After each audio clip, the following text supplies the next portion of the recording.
چې څه پکې پیښیږي.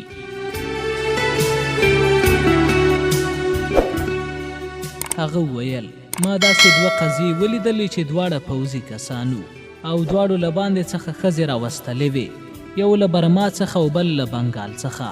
دواړه د هغو خاوندانو کورنۍ قبولې نه کړې. په هغوی کې یوه قتل شوه. د هغې خاوند هم چې کله جنګ ته تلو نو کوژده یې شوې وه. 2 کاله وروسته یې له برما څخه ښځه راوسته. له راتګ 10-12 ورځې وروسته د هغې جسد په یوه کنده کې پیدا شو. د دویمې دا حال شو چې د خاوند کورنۍ دومره تنګه کړه چې خاوند بغیر د رخصتۍ د پوره کولو له ځان سره چاونۍ ته روانه کړه.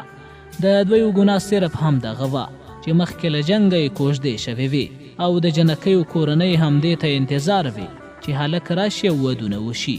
د هغې په خبره مې بیا هم انکار وکړ چې نه مې واده شوی او نه مې کوژده. صیب ته هیڅ تصور هم نشي کولی چې زما د زړه حالات څنګه وو، څومره خراب وو. کله به د پولیس څیره له نظره راته تته ښکاره شوه، کله به یې څیره عبدالرحمن ته ورته شوه. په خبرو کې په غریو ونیولم، په ستوني کې مې یو څه بند احساسول. اگر که عایشه په خپل مرګ مړه شوې وې نو ما ته به یوازې د مرګ غم وو. هغه به زما له برداشت څخه وتلی وو. خو اوس یو چا زهر ورکړي وو. زما د سوځولو لپاره نور هم اور په بلیدو وو. 2 جنکۍ ما ته د لغړو تورو په شان راځوړندې وې. یوه هغه چې مړه شوه او بله هغه چې د پولیس مشر همداسې د شک په طرف پسې روان وو. زه له دغه شک څخه په تېښته وم. ما د زینب نوم په ژبه اخیستل نه غوښت. ویرېدم هغه زما د خاندان عزت وو. زما مور، خور، پلار، تره او نور خپلوان هم راورسېدل. هغوی د عایشې لیدو ته راغلي وو. زه د هغوی لپاره اوچت شوم. هغه پولیس مشر بیرته کېنولم او په خپله ورغې. ورته یې وویل عایشه مړه شوې او هغه هم په زهر ورکولو. زما پلار په لوړ اواز وویل زموږ جلۍ ته چې هر چا زهر ورکړي وي ژوندی به رانه پاتې نه شي. همداسې مې د تره خبره هم واورېده. زه به د هغې ټول خاندان ختم کړم. ټولو په خپل وار همداسې خبرې وکړې. دغو خبرو زما زړه یو څه کلک کړ. پولیس په ما عجیبه پابندي ولګوله. ما له هغې سره نه شو لیدلی او نه مې ورسره خبرې کولی شوې. هغوی ټولې هلته کېنول او ما ته راغې. د لمر لوېدو وخت و چې ډاکټر هم راورسېد. موږ هم ډاکټر ته ودرېدو. ډاکټر بیا هم د اول ځل په څېر ویل چې سخت تیز زهر ورکړل شوي. د حلق څخه چې څنګه کوز شوي اثر یې شروع کړی. باید جسد یې تر ډېره پاتې نه شي. د زر خرابېدو امکانات یې شته. ما ویل تا د هغې د جسم ټوټې وویستلې؟ ډاکټر همداسې راته کتل. وروسته یې سر وښوراوه او د پوسټ مارټم ریپورټ لیکلو لپاره روغتون ته ننوت. پولیس مشر زه د کاغذ کاروایي لپاره مرکز ته روان کړم. په تلو کې زما کورنۍ ته وویل چې جسد له مردخانې څخه واخلي او دفنې کړي. د پولیسو په ماموریت کې هغه څو کاغذونه ولیکل شو او له ما څخه یې پوښتنې وکړې او په یوه کاغذ کې رانه لاسلیک واخیست. زما ذهني حالات داسې وو چې هیڅ مې نه لوستل. چې هغه څه ولیکل هماغسې مې په اوښلنو سترګو لاسلیک وکړ. د کلي خواته مې تلو ته بیړه وه. کله چې له دویو څخه خلاص شوم نو کتله مې چې 3-4 پولیس هم ورسره تیار شول او دوی هم کلي ته تلل. ما پولیس مشر ته په خواست ویل کېدای نشي چې تاسو سبا راشئ. هغه را سره موسک شو. وی ویل دغه قضیه باید زه همدا اوس شروع کړم او پای ته یې ورسوم. ما بیا ټینګار وکړ. هغه ویل ته نه پوهېږي مهدي ما اوس ولیکل چې د دغې قضیې پلټل مې سم له لاسه شروع کړل. زما په سر انګریزي افسران ناست دي. کېدای شي ځواب وغواړي چې تا په هغه شپه کور کې څه کول او د پیښې ځای ته ولې لا نړې. په هغه وخت کې خبرې ښې نه راباندې لګېدې. ما ته غوسه راتله. ما ته یې د عایشې د کفن او دفن وخت نه راکوه. لیکن کله چې موږ ازادي واخیسته د انګریز افسر په ځای بیا پاکستاني افسران راغلل. نو ما ته احساس وشو چې پولیس مشر ګوپال داس ولې له ما سره هغه وخت تلو ته تیار شو. انګریز په قتل او د ډاکې په پلټنه کې هیڅ کله ځنډ نه کوه. د پولیس مشر ته په ځنډ کې بلا مصیبتونه راولاړېدل. ته یې خپله وګوره چې د پاکستان د پولیسو په دغه سلوبو کې کردار څنګه وي. داسې معلومیږي چې په ټول ملک کې یوازې تاڼهدار پادشاه وي. لا روان شوي نه و چې پولیس ځان ته کړم. ویلې ګوره مهدي وروره یوه پوښتنه درنه کوم چې یوازې به زما او ستا ترمنځ وي، بل چاته به نه رسېږي. اگر کله کومې وجې نه تا دا کار په خپله کړی وي هغه دې وژلی وي نو ما ته ووایه زه به دا قضیه دلته خوا کړم او بل له مالیزیا څخه که څوک دې پوښتنې ته راځي چې هغه زموږ ښځه څه شوه.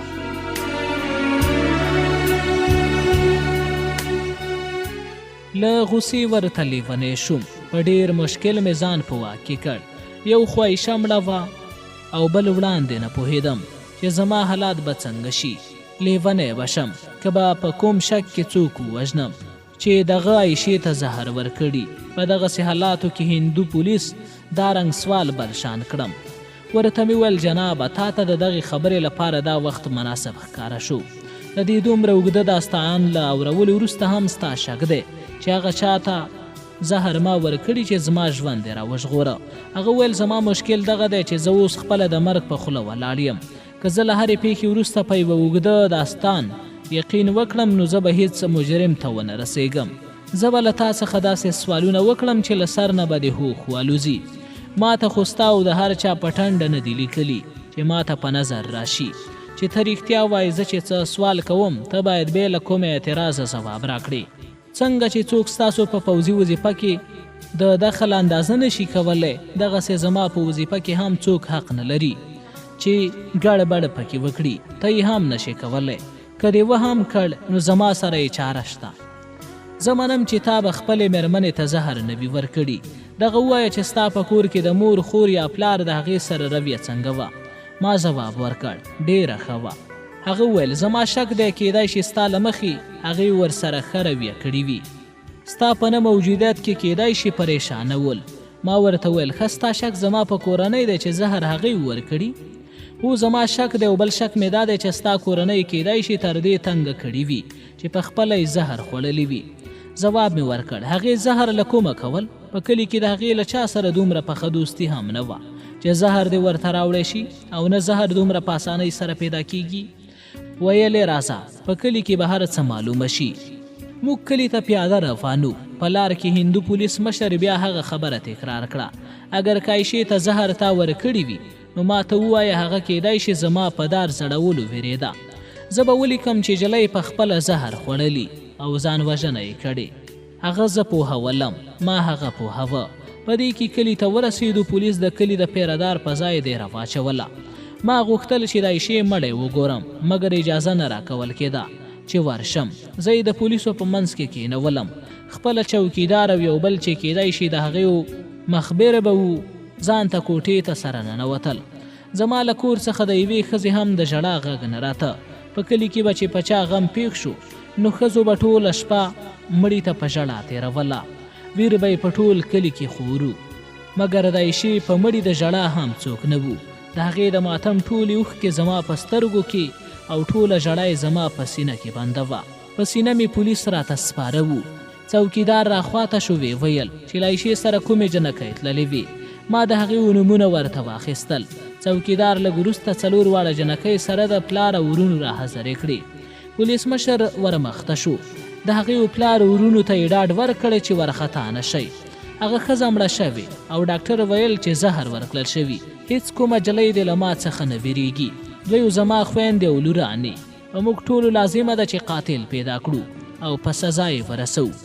اگر که تاسو ما نه څه پټ کړل او ومو نه ویل کیدای شي همدغه قاتل هغې ته هم زهر ورکړي. هغه چې د جنکۍ ورونو او پلار ته تسلي ورکړه نو یوه جلۍ دننه بوتله. کوم 1 ساعت وروسته هغه جلۍ راووته او بله یې ننویسته. همدغه شان یې له ټولو څخه تحقیق واخیست خو جنکۍ بیا هم پرې نښودل شوې. ما ته بیا وروسته معلومه شوه چې له هغه ټولو جنکیو څخه یو شان سوالونه کړي وو. مثلا تاسو چې باغ ته لاړئ هلته مو څه کول. په دغو جنکیو کې یوه د باغ د خاوند لور هم وه. د الوچو او زردالانو موسم و. دغو جنکیو له دغو ونو میوې خوړلې.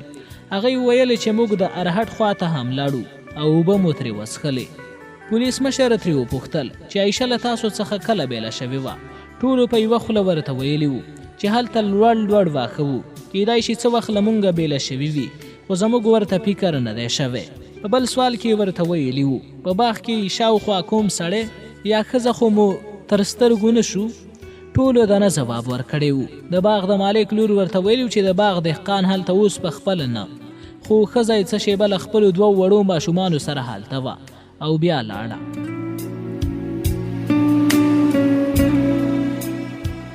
پولیس مشر بیا ټولې په یو ځای وغوښتې او ورته یې وویل په ذهن مو زور واچوئ چې کومه معمولي خبره هم درنه هیره نه وي.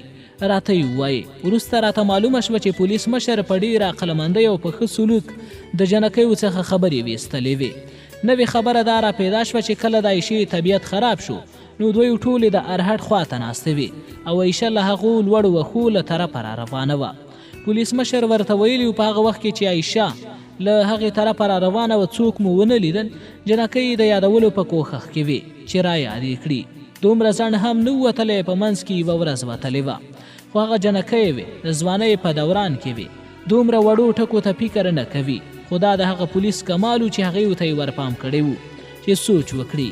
یوې جلۍ ورته ویلي و هو کله چې هغه زمونږ خواته را روانه وه نو وړاندې د دهقان ښځه د کور په طرف روانه ولیدل شوله. ښه د هغې په لاس کې کوم لوښی یا پیاله وه دغه یوې ته هم نه و یاد. ښه هغه څومره ځنډ له تاسو څخه جدا شوې وه. ښه ځنډ ورکه وه. ښه هغه خو به د دهقان د ښځې سره کور ته نه وتللې. جنکیو دغه هم نه ولیدلې. دوی هم وروسته محسوس کړې وه چې هغه زموږ په منځ کې نشته. په دغه وخت کې د باغ نه وړاندې دوه سپي سره په جنګ وو. ټولو جنکیو د هغو سپو سیل کوه. بیا یې ترې پوښتلي وو عایشه چې کله له کوره وته خوشحاله وه که خفه. هغوی ټولو ورته ویلي وو چې ښه خوشحاله وه. جنکۍ ورته ویلي وو چې دا یول ځل و چې له جنکیو سره له کوره راوتلې وه. د دې لپاره ډېره خوشحاله وه. له موږ څخه هغې زیاته خندا او شوخي کوله. ښه تاسو له هغې څخه کله پوښتنه کړې وه چې په کور کې ورسره څه سلوک کیږي؟ جنکیو له هغې په اتفاق سره پوښتنه کړې وه بلکې لا تنګوله یې چې خاوند در سره څنګه دی. خو هغه له ټولو خوښه وه او له خاوند څخه خو ځکه خوشحاله وه چې د خپلې خوښې خاوندي وو. ډېر وروسته دواړه راغلل. زه یې وغوښتم څوکیدار یې راوویست. پولیس مشر وویل مهدي اوس ته ماته دغه وجه ووایه چې ولې دې دا دروغ ویل چې ما کوژدنه نه ده کړې. داسې ځواب راکړه چې د منلو وړ وي. ورته مې وویل ځواب صفا دی صاحب. له چا سره چې زما کوژده شوې هغه زما د تره لور ده او زه نشم برداشت کولی چې هغه په تاڼه کې وګرځي او څوک ترې بې ځایه پوښتنې وکړي ځکه زه پوهیږم چې هغې به زما مېرمن ته زهر نه وي ورکړي. هغه وویل تاسو پوځیان بې عقل خلک یاستئ. که د کورنۍ د بدنامۍ غم در سره وی نو له مالیزیا څخه به دې ښځه نه راوسته. زه څه خبر وم؟ زما خو فکر و چې هغه به اوس واده کړی وي د ماشومانو خاونده به وي چې هغې به اوس واده کړی وي د ماشومانو خاونده به وي. هغه وویل زه په دې غږېږم چې تا څه فکر کوه او په کوم سوچ کې د هغه راوسته. تا ته مې ځکه بې عقل وویل چې ستا یقین په دې و چې هغه ستا د تره لور ده او زهر به هغې نه وي ورکړي. خو ما سکه خویندې لیدلي چې د خپل ورور ښځې ته یې زهر ورکړي او نیول شوي. ګوره مهدي وروره دا د مالیزیا ځنګل نه دی چې ته به خپل کوم حرکت یا خبره پټه وساتلی شي. ما ورته ویل صاحب هغه نوره لیونی شوي هغه چاته زهر نشي ورکولی. اگر که زهر ورته پیدا شول نو اول به یې پخپله وخوري. هغې ته د زهرو خوړلو ضرورت له کومه پیدا شو؟ بیا یې خوله زما خولې ته ښه رانږدې کړه ځکه چې په پټو کې ورسره عشقونه کوي او له پاسه د بله ښځه هم راوستلې وه او په کلي کې د له هغې سره پټ عشق شروع کړی و. ما ته دومره غوسه راغله چې لاسونه مې اوچتېدو ته ولړزېده. لیکن ما ته معلومه وه چې پولیس مشر بل چال شروع کړی او خپله وظیفه اجرا کوي. هغه په خپله وظیفه کې دومره سخت و چې نه یې په خپله آرام کوه او نه یې نور آرام ته پرېښودل. د شپیان وروستۍ برخه شوه. ورته مې وویل تاسو په ما بې ځایه تور لګوئ. زما او د هغې لیدل هم نه دي شوي او ته لا عشقونه ښې؟ هغې ویل 3 ورځې مخکې ته له هغې سره په پټو کې لیدل شوی یې. ورته مې وویل ته هغې ته د لیدلو نوم مه ورکوه ځکه زه د پټو طرف ته لاړم خو هغه ناڅاپي مخې ته راغله. زه له هغې سره 2 دقیقې هم نه یم درېدلی. هغه ویل تاسو دواړه له لوړ فصل راوتلي لیدل شوي. هغه ویل تاسو دواړه له لوړ فصل راوتلي لیدل شوي یاستئ. مهدي ما سره به چالاکي نه کوې. ته له هغې سره ښه ځنډ په فصل کې ورکوې. ما ته سمه خبره وکړه. زه مو قدر کوم. ما په ډېر قسم کولو هغه ته وویل چې ناڅاپه مې مخې ته راغله. هغه ته چا ویلي چې دی له زینب سره پټ لیدل هم کوي. تر یو ځایه خو هغه په خپله خبره کې رښتینی و. کله چې هغه زما مخې ته راغله نو ما هغه د فصل څنګ ته بوتله. له خلکو او خبرو څخه یې وېرېدم چې څوک مو ونه ګوري. خو زه خبر نه وم چې په کلي کې هر سړی د څار لاندې دی او کوم حرکت یې پټ نه پاتې کیږي. د پولیسو په هر کلي کې پټ مخبران و چې چې اوس به هم وي. ورته مې وویل خدای حاضر او ناظره دی چې زما او د هغې ملاقات هم دومره و. څنګه مې چې درته وویل کیدای شي موږ دواړه د تلو په وخت کې لیدل شوي یو او چا شک کړی دی چې له ځنډه موږ هلته وو او دا ګمان یې کړی وي چې موږ پټ لیده سره کوو. هغه وویل زه منم چې ستا او د هغې همدومره لیدل سره شوي وو. دا ووایه چې هغې څه درته وویل؟ هغې راته وویل چې ما ستا انتظار وکړ او تا بله ښځه راوسته. ما ځواب ورکړ چې اوس څنګه وکړم، هغه خو نشم پرېښودلی، له لرې وطن څخه مې راوستې ده. د هغې هغه ځواب مې ورته ونه وایه چې ویل یې هماغسې به لرې لاړه شي. زه پوهېدم چې پولیس سړی په هغو وړو خبرو راایساروي کومې چې موږ ته له نظره وړې او معمولي ښکاري. هغه په ما دروغجن الزام ولګوه. نو له ځان سره مې پرېکړه وکړه چې هېڅ سم ځواب ورنه کړم چې ګوته زینب ته ونیول شي. هغې وویل ستا په ځواب کې هغې څه وویل؟ مهدي ما ته به اوس یوازې د هو او نه ځواب راکوي. نور د موقع وخت د ختم بوله، باید بې له سوچه د هو یا نه ځواب راکړي. ورته مې وویل هغې کوم ځواب رانه کړ، یوازې سوړ اسویلی یې وکړ. ښه ته څه پوهه شوې؟ د هغې حوصلی سوړ و، ولې ګرم نه و؟ ما ورته وویل ستا په سوال ونه پوهېدم، ته د پوهېدو کوښښ نه کوې، له ما خبره پټول غواړې. زه وایم چې د هغې په څېره غوسه وه که افسوس، سر یې ځوړند و که له غوسې تیزه وه. ورته مې وویل هغې افسوس کوه، دغې نجلۍ زما لپاره څو کاله انتظار کړی و، اوس یې ذهني حالات هم خراب شوی و. هغه په غوسه وویل مهدي یاره ذهني حالات ستا هم سم نه دی، لیونی د هوښ خبرې نه کوي. زه به تا ته دوه خبرې واضحه کړم. یو دا چې ستا د تره ښځه ډېره چالاکه او مکاره ښځه ده. د کلي ښځو په مخ کې ویلي چې ستا مېرمن عایشه به رانه په کلي کې آباده پاتې نه شي. ستا تره چې څومره شریف سړی دی، د تره ښځه دې له هغې څو چنده مکاره ده. دویمه خبره دا چې ستا د تره لور له یوې داسې ښځې سره دوستي او ناسته پاسته ده چې اکثره ناوړه کارونه کوي. ورته مې وویل څوک ده هغه ښځه؟ هغه وویل وبه یې ویني. زه چې تا ته کومې خبرې کوم هغه یو پولیس هم شک کوونکي ته نه کوي. ورته مې وویل ښه ستا په ما هم شک دی؟ زه یو شکي یم؟ هو ته زما په شک کې. زه وایم چې ستا مېرمن ته زهر ستا د تره ښځې ورکړي او ستا کار دغه دی چې یا خپله د جرم وزن په خپله واخلي او ما ته یې ووایي چې ودې ژغورم. اوس هم لا وخت شته، یا دې د جرم دغه وزن د تره په لور یا یې په مور واچوه. صرف دومره وایه چې په هغې ومې شک دی. ما ورته ویل صاحب زه پوهېږم چې زما د تره ښځه یوه مکاره چالاکه ښځه ده، خو ته سوچ وکړه چې هغې څنګه او چېرته به زهر ورکړي وي. هغه په خندا شو ویلې ما ته د سوچ مه وایه، ما په هغې هم سوچ کړی و چې ستا په رښتې به هم نه وې ترې خبرې. زه چې څه وایم د هغې ځواب راکړه. ما ورته ویل نه صاحب که ته ما نیول غواړې نو ومې نیسه، خو زه د خپل شریف تره بې عزتي نه غواړم، نه یې لیدی شم. د لور غم د هغې ملا ور ماته کړې. ما تاڼې ته بوزه، سرچپه مې ځوړند کړه چې څه دې زړه غواړي هغه را سره وکړه. کوم چا باندې چې ما مخکې ظلم کړی په هغې نور آفت نازلېدل نه غواړم. هغه په دوستانه لهجې وویل ته د باندې کښېنه بیا به وګورې چې له ما سره تاڼې ته څوک ځي. زه د باندې له پولیسو سره کېناستم. هغه هم راووت، یو پولیس او څوکیدار یې له ځان سره کړ او چېرته لاړل.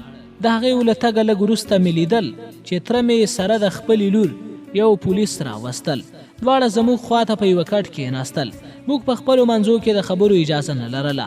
د سهار رڼا په لېږدېدو وه چې پلار مې راغی خو پولیس تر ما نه راپرېښودو. هغه پولیس ته ویل شوي و چې د عایشې مړی مخ په خرابېدو دی، قبر هم تیار شوی دی او جنازه یې اوس اخلو. ما پولیس ته ډېرې زارۍ وکړې چې د هغې جنازې ته مې پرېږدئ، خو ویل یې صاحب په خپله وظیفه کې ډېر سخت دی، موږ تا ته اجازه نشو درکولی. صاحب یې نه وو. زه مجبوره شوم پولیس ته مې وویل چې پلار ته مې ووایه چې جنازه واخلي.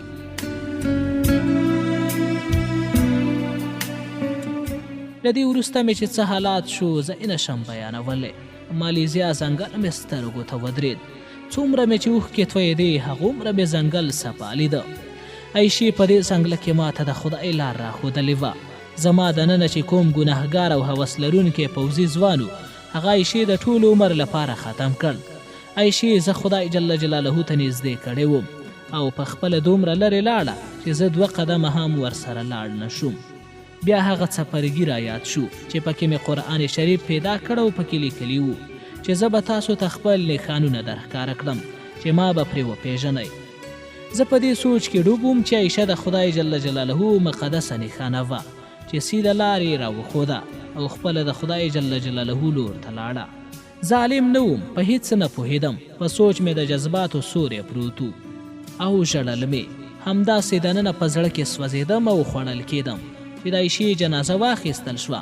ما ته په پولیس مشر غوسه راتله، لیکن زه نن د هغې وخت پولیس تعریف کوم چې زموږ په علاقو او کلو کې مخبران لرل او د شپې به یې ځان په احوال پوهوه.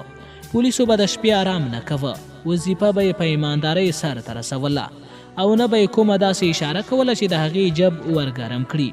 نه به ستا په طرف شي. حال دا چې دا د هغې لپاره ډېره اسانه وه چې لیکلی یې وی چې هغې په خپله زهر خوړلي، خو نه، هغه ټوله شپه پلټنې وکړې چې قاتل ونیسي. لمر تازه څرک وهلی و چې پولیس مشر د باغ له دهقان او له مېرمنې سره راغلل.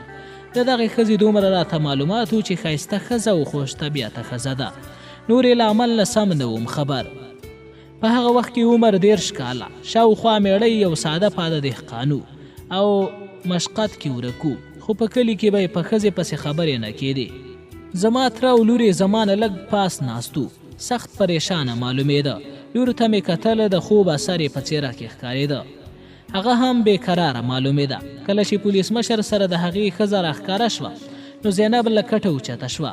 ما ته اوس هم یاد دی چې د هغې رنګ د مړي رنګ ته ورته شو. هغې پولیس مشر ته کتل. کله چې هغه ورته راخواته شوه نو ناڅاپه زینب چغه کړه او منډه یې کړه. هغې غږ کړ، ویې نیسئ. هغه او 2 پولیسو نورو هم له شا پسې منډه کړه. له ټولو خلاصه شوه او د کلي د پټو مخه یې ونیوله. هغې همداسې منډې وهلې. زه نه پوهېږم چې د هغې په پښو کې دومره تیزوالی له کومه شو. زما په شان یو پوځي هم ونه شو کړی چې ویې نیسي.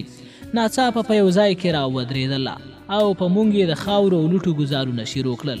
خبرې یې نه کولې. کله به یوه بې درېغه چغه وکړه، په ټولو مو سره ونیوله. ته یقین وکړه چې داسې زور یې کوو چې ګوپال د اس غوندې مضبوط سړی په یوه دیکه پړ مخې وغورځوه. بیا ما ونیوله. زه هم ترې وېرېدم. د هغې جسم اوسپنې ته ورته کلک و. د هغې جسماني حالات نارمل نه ښکارېده.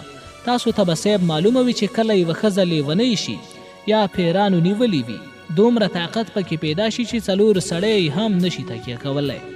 د زینب حالات هم همداسې وو. ټولو په شریکه سره تکیه کړه او په ټولو یې خولې لګولې. د یو پولیس مټې خولې ته برابر شو. چغې یې ترې وویستې. پولیس مشر د هغې پوزه بنده کړه او په څټ کې ونیوله. د هغې مټې په دغه چل خلاص کړ. دومره یې زخمي کړی و چې له مټ څخه یې وینې روانې شوې. د زینب شونډې او خوله هم په وینو لړلې وه. په لیدو یې ترې ووېرېدم. د یوې شیشه کې په څېر یې چغې شروع کړې. ټول کلی په تماشه ولاړو. په ډېر زحمت مو زینب کلي ته راوسته. دلته یې په لوړ اواز دا خبرې شروع کړې: د مهدي یوه ښځه به هم ژوندی رانه پاتې نه شي. د دې خبرې وروسته یې له غړې کنځاوې شروع کړې. مور یې هم راورسېده. هغې ټولو ته یې کنځاوې وکړې. هغه د لور خواته ورغله، خو کلیوالو بیرته راکشوله. زه په خپله نور هم لیونی وم. هغه څه چې مې نه غوښتل هغه زما په وجه پیښ شول. د خپل خاندان عزت مې له خاورو سره ګډ شو. ما غوښتل چې زینب او مور یې د پولیسو خولې ته ونه لیږي، خو هلته حالات بیل پیښ شو. زینب مو د څوکیدار دیرې ته راوسته. په کټ کې مو کېنوله. هغه لږه په کراره شوه. ما په خپله د هغې خوله ورپاکه کړه. هغه لکه د وچ لرګي په شان ناسته وه. کله مې چې خوله ورپاکه کړه نو ناڅاپه یې بیا چغې کړې. اوچته شوه او خپل کمیس یې څیرې کړ. پولیس مشر وویل: مه یې کوئ، پرېږدئ چې څه کوي هغه دې وکړي. پولیس مشر وویل: مه یې کوئ، پرېږدئ چې څه کوي هغه دې وکړي. د جسم غوښې څو ځایه خوږې شوې وې. هغه اوس د لیونتوب له حده اوښتې وه. له خولې یې ځګونه بادېدل. د باندې چې کوم خلک ولاړ هغې زینب ونیوه، خو زر یې بېرته له خولې ډار شوي وو. پریښې یې وه او غیره سړی و د دې لپاره هم لاس نشو وروړلی. په خپل تره مې ونیوه. مور یې هم ورخواته شوه، خو هغې موږ یو هم ونه پېژاندو.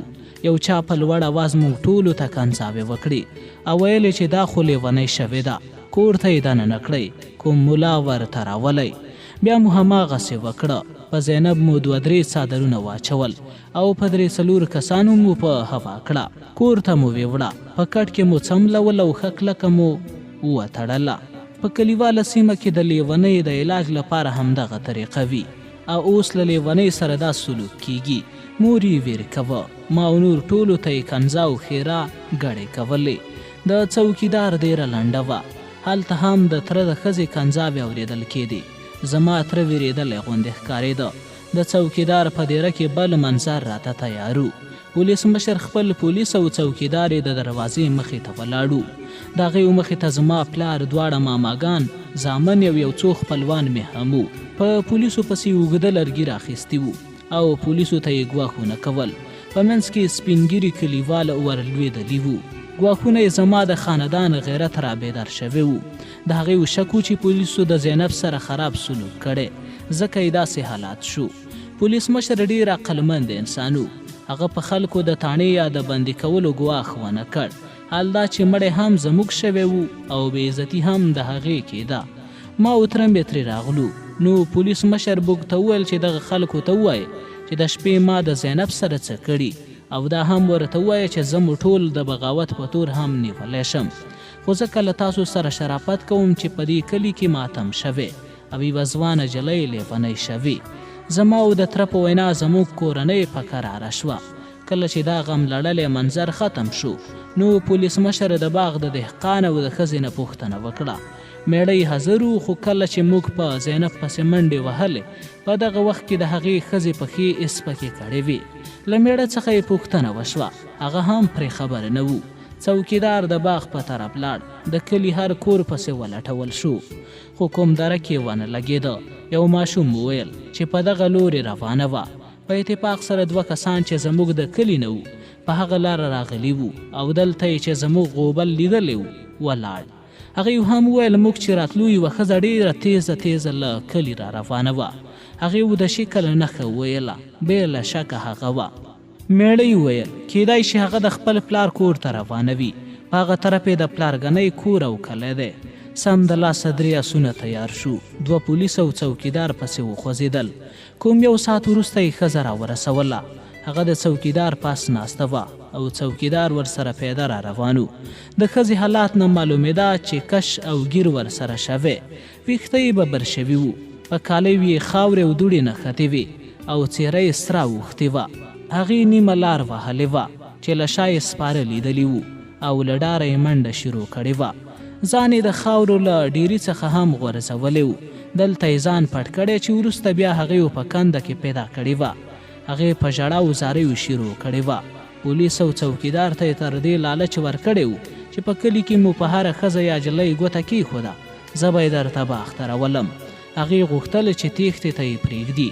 د هغې دغه شرط یو هم نه و منلی. دې هم پښې ورته خریلې وې، خو په ډېر زحمت یې آن لا په وهلو ایله پاس سپاره کړې وه.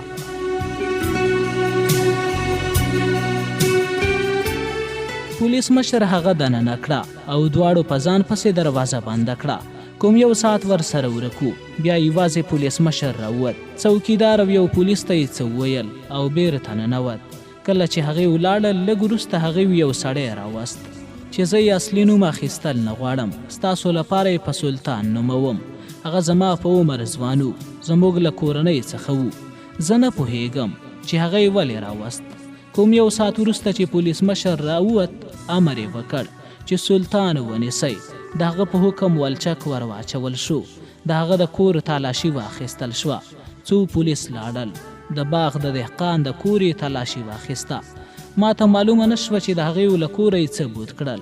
پولیس د دهقان ښځه او سلطان دواړه له ځان سره روان کړل. ما ته ویل چې سبا ته تاڼې ته ځان را حاضر کړه. زه په 1 منډه د عایشې قبر ته لاړم او تر ماښامه مې د هغې په قبر لاس وهه. ما ته مې کورنۍ د جګېدو او د کور ته اتلو ویل او زاري کوله، لیکن زه په خپل واک کې نه وم. څه شیبه په قبر اوږد غځېدلی وم او تصوراتو هغې کندې ته بوتلم چې دغه شان قبر ته ورته.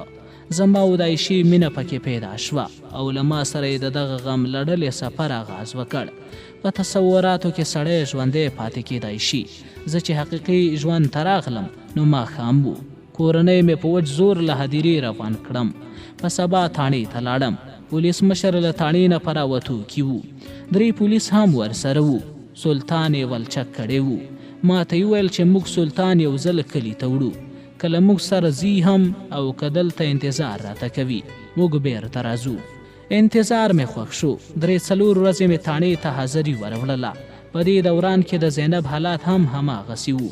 په رسیو به مې همیشه تړلې وه، په کټ کې به پرته وه، نه یې څه خوړل نه یې څه خوب او آرام وو. همداسې حالات ورځ تر ورځې بدتر کېده. د ځان خلاصېدو کوښښ به یې کوه او د شپې به یې داسې چغې وهلې چې ماشومان څه چلویان به هم وېرېدل. په نه خوړو او په نه خوب یوه مړي ته ورته شوه. 9 شپه د هغې چغې بندې شوې. د هغې د کور خلک ویده شوي وو. هغه یو فکر کړی و چې نن شپه زینب په ارام ده. کله یې چې سهار لیدلې وه هغه مړه پرته وه.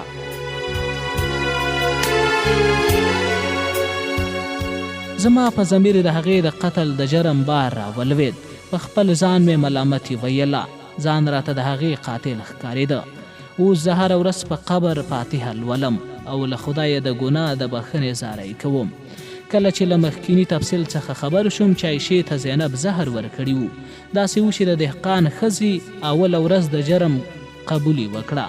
کله چې پولیس مشر له هغه 4 جنکیو پوښتنه کړې وه چې عایشه چیرته تللې وه، له کوم لوري راغله، هلته مو څوک تر سترګو شول، او چې کله جنکۍ ورته د دهقان ښځه ور یاده کړه، نو د پولیس مشر د دهقان په ښځې شک راغلی و.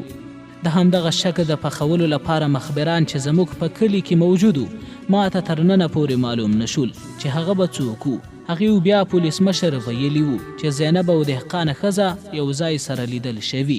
د عایشې د راتګ نه مخکې دوی دواړه چا یو ځای سره نه و لیدلي. د دغو مخبرانو ځکه ورته فکر شوی و چې زینب ښایسته جلۍ وه او هغه بله ښځه د ښه کردار خاوندنه وه. د دواړو په یو ځای کېدو مخبرانو دا فکر کړی و چې دغه ښځه یې لکه چې له چا سره اشنا کوي. دا د هغې ښځې کار و. د هغې ښځې په خپل بیان کې ویلي و کله چې عایشه راغله نو یوه ورځ زینب را سره ولیدل، بیا یې 2 ځله را سره ولیدل او کله کله به یې روپۍ راکولې. آخر یې خپل کار راته ووایه چې عایشې ته زهر ورکول شوي دي. د زهرو پیدا کول ناممکنه خبره نه وه، خو دا یوازې سړي کولی شي. دغې ښځې ته معلومه وه چې د سلطان زینب خوښیږي او پسې لیونی دی. هغه دې ښځې ته 2 وارې ویلي چې له زینب سره زما لپاره خبره وکړي، خو ښځه له زینب څخه وېرېده. اوس چې کله زینب دې ته احتیاجه وه نو هغې ورته ویلي څوک چې زهر راوړي هغه سړی قیمت غواړي. زینب ورته ویلي چې څومره قیمت غواړي واره به یې کړم. د زینب په فکر د روپیو قیمت و. 1-2 ورځې وروسته دغې ښځې زینب ته ویلي چې سلطان زهر راوړي، خو هغه وایي چې زینب دې ماته بغیر له واده ځان راوسپاري او که کوم اعتراض په واده نه لري نو زه خپله ښځه ورته طلاقوم او واده هم ورسره کوم. د سلطان تمه هم بې ځایه نه وه. اگر که هغه ښځه ورته طلاقه کړې وې نو مور او پلار به له هغه مننه هم کوله او ده ته به یې ورکوله، ځکه چې په کلي کې اوس داسې څوک نه و چې زینب ته دې زړه ښه کړي. کله چې هغې دا شرط زینب ته ویلی و زینب هم ورسره منلې وه چې اول باید هغه زهر راوړي چې پیسې خپل زړه یخ کړي. سلطان هم د خپلې ځوانۍ د ځنګل زناورو هغه دا سوچ هم نه کوو چې زینب زما لپاره آن لیونی شوه نو هغه به بل څوک څنګه قبول کړي. هغه زهر ورته راوړي وو او دې ته یې بغیر په دې نتایجو د فکر کولو ورکړي وو. کله چې سلطان د خپل جرم بیان کوه هغه ویلي وو چې زینب مې دومره په ذهن کې ناسته وه چې په ډېر غټ قیمت مې له یوناني د وخانې څخه زهر واخیستل. هغه د وخانې والا ته دا هم ویلي وو چې د پلاني مار زهر هم ورسره ګډ کړه. دا قسم باران زموږ په علاقه کې ډېرو او تر ټولو زهرجن مار ښودل کېده. کله چې زهر د دهقان ښځې ته رسېدلي وو نو اوس ورته مسله دلته وه چې عایشې ته زهر څنګه او چیرته ورکړي. له دې 2 ورځې وروسته زینب ته کومې جلۍ ویلي وو چې موږ عایشه سبا به اخترولو. زینب د دهقان ښځې ته احوال رسولی و چې سبا عایشه باغ ته راځي. عایشه سبا مرګي باغ ته بوتله. هلته د دهقان ښځې ته کومه سمه موقع په لاس نه ورتله ځکه چې نورې جنکۍ ورسره وې. لږ وروسته کله چې وړاندې د سپیو سره جنګ شوی و نو هغه جنکۍ د هغې جنګ په سیل شوې وې. په دغه وخت کې عایشه یوازې د زردالو د ونې لاندې ولاړه لیدلې وه.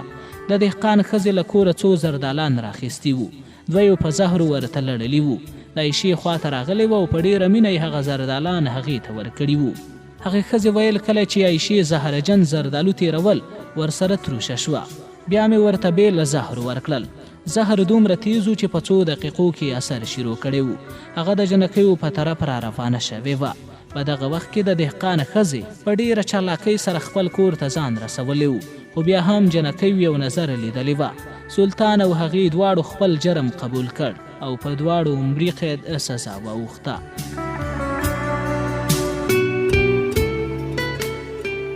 زما د ځوانۍ ځنګل ختم شو، جذبات مې مړه شول، مور او پلار مې په دغه غم کې مړه شول چې ما دویم واده ونه کړ. د واده له نوم نه مې نفرت وشو.